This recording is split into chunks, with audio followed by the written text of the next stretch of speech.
আমরা এখন লাঠি হাতে পাকিস্তানের এলাকায় ঢুকে পড়েছি এবং ওদেরকেই বলছি এই লাঠি কিন্তু এখানেই বাজবে। যে নোটাম ওয়ার্নিং আপনি এখন দেখছেন তার মানে সেটাই। আসলে ভারত পুরো দেশের চারদিকে উত্তর দক্ষিণ পূর্ব পশ্চিম সমস্ত জায়গায় একসাথে নোটাম ওয়ার্নিং জারি করেছে। অনেকেই হয়তো জানেন না যে নোটাম ওয়ার্নিং মানে কি। এর মানে হলো যে এলাকায় এই সতর্কতা জারি হয় সেই এলাকার আকাশসীমা সম্পূর্ণভাবে সেনার নিয়ন্ত্রণে চলে যায়। সেখানে কোনো বেসামরিক বিমান ওরা তো দূরের কথা, একটা পাখিও ডানা মেলতে পারে না। সাধারণত সেনা যখন এই সতর্কতা জারি করে তখন তিনটি জিনিস ঘটার সম্ভাবনা থাকে। প্রথমত যুদ্ধ, যে এলাকায় যুদ্ধ হচ্ছে সেখানে যাতে কোনো বেসামরিক বিমান না ওড়ে সেই জন্য নোটাম জারি করা হয়। দ্বিতীয়ত মিসাইল টেস্ট অথবা কোনো বড় সড়ো সামরিক মহড়া। কিন্তু এবার সেনা আসলে কি করতে চলেছে তা জানা যাবে পরবর্তী কয়েক ঘন্টার মধ্যেই। তবে একটা বিষয় স্পষ্ট, নোটাম ওয়ার্নিং জারির পর পাকিস্তান এবং বাংলাদেশে রাতের ঘুম উড়ে গেছে। কারণ ভারত যেভাবে নোটাম ওয়ার্নিং জারি করেছে তা সত্যিই নজিরবিহীন। তো চলুন দেখে নেই পাকিস্তানের সীমান্তের সতর্কতা। ভারত যে নোটাম ওয়ার্নিং জারি করেছে তা পাকিস্তানের স্পেশাল ইকোনমিক জোন পর্যন্ত বিস্তৃত। ভারত স্পষ্ট জানিয়ে দিয়েছে এই এলাকায় কেউ ঢুকলে আমরা তার নিরাপত্তার গ্যারান্টি নেব না। অর্থাৎ পাকিস্তান তার নিজের এলাকাতেই এখন ঢুকতে পারবে না। মানে 2রা নভেম্বর থেকে 11ই নভেম্বর পর্যন্ত পুরো 10 দিন ভারত এখানে যা কিছু করতে পারে। পুরো 10 দিন ধরে এই আকাশ সীমায় কিছুই উড়বে না।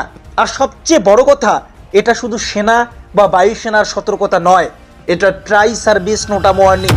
অর্থাৎ স্থল, নৌ এবং বায়ুসেনা 3 বাহিনী একসাথে কাজ করবে। এই সতর্কতা রাজস্থান পর্যন্ত বিস্তৃত, যা একটা বিশাল অঞ্চলে কার্যকর হচ্ছে। এরপর আসি উত্তর পূর্ব ভারতের সতর্কতার দিকে।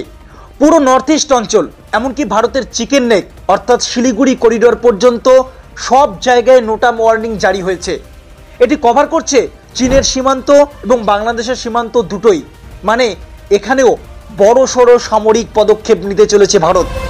আর সবচেয়ে গুরুত্বপূর্ণ বিষয় হলো নর্থ ইস্টের এই সতর্কতা একদিনের জন্য নয়, বিভিন্ন তারিখে 6 বার জারি হবে। 6ই নভেম্বর, 20 নভেম্বর, 4 ডিসেম্বর, 18ই ডিসেম্বর, 1 জানুয়ারি এবং 15ই জানুয়ারি। অর্থাৎ আগামী কয়েক মাস ধরে ভারত একাধিক সামরিক মহড়া চালাবে। এছাড়া পশ্চিমবঙ্গ এবং উড়িষ্যার বিভিন্ন অংশে, এমনকি মধ্য ভারতের উত্তরপ্রদেশ এবং মধ্যপ্রদেশের মাঝের অঞ্চলেও নোটাম ওয়ার্নিং জারি করা হয়েছে।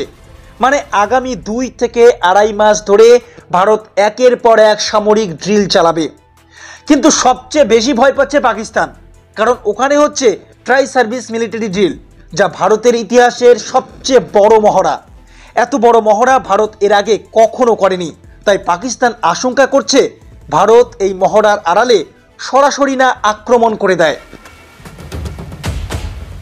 অন্যদিকে বাংলাদেশের অভ্যন্তরে আমেরিকার প্রভাবশালী মহল মনে করছে ভারত এই মহড়ার মাধ্যমে স্পষ্ট বার্তা দিচ্ছে আমাদের মূল নজর পাকিস্তানের দিকেই। তবে এর মানে এই নয় যে ভারত বাংলাদেশের কার্যকলাপ উপেক্ষা করছে। ভারতের গোটা গোয়েন্দার নজর এখন বাংলাদেশের রাজনীতিতেও রয়েছে। পাকিস্তান এবং চীনের চামচা মোহাম্মদ ইউনুস যদি বেশি বাড়াবাড়ি করে তাহলে বাংলাদেশকেও উচিত শিক্ষা দিতে পিছপা হবে না ভারত। একই সাথে নর্থ ইস্টে নোটাম ওয়ার্নিং জারি করে ভারত চীনকেও কড়া বার্তা দিয়েছে। ভারতের শক্তি শুধু পশ্চিম সীমান্তেই নয়, চারদিকেই সমানভাবে মোতায়েন। অতএব আসন্ন 2 সপ্তাহ হবে অত্যন্ত গুরুত্বপূর্ণ। কারণ পাকিস্তান ভয় পেয়ে যদি কোনো রকম উস্কানিমূলক পদক্ষেপ নেয় তাহলে এই মহড়া সরাসরি যুদ্ধের রূপ নিতে পারে। আর এই ঘটনার প্রতিটি মুহূর্তের আপডেট আমি আপনাদের জানাবো। তাই চোখ রাখুন আমাদের এই মেঘদ্বীপ গ্লোবাল ইউটিউব চ্যানেলে। আর ভিডিওটি ভালো লাগলে লাইক, শেয়ার এবং সাবস্ক্রাইব করে আমাদের পাশে থাকবেন। জয় হিন্দ, জয় ভারত।